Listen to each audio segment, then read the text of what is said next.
இறை சிந்தனை மத்தேயு எழுதிய தூய நற்செய்தியிலிருந்து வாசகம்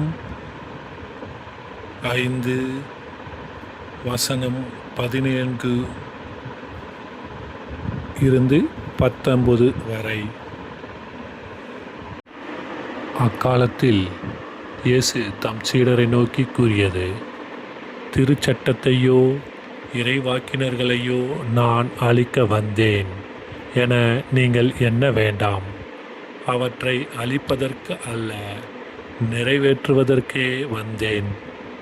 விண்ணும் மண்ணும் ஒழிந்து போகும் முன் திருச்சட்டம் யாவும் நிறைவேறும்.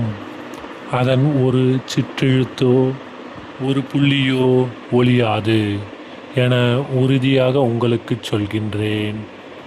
எனவே இக்கட்டளைகளில் மிக சிறியது ஒன்றேனும் மீறி அவ்வாறே மக்களுக்கு கற்பிக்கிறவர் விண்ணரசில் மிக சிறியவர் என கருதப்படுவர்.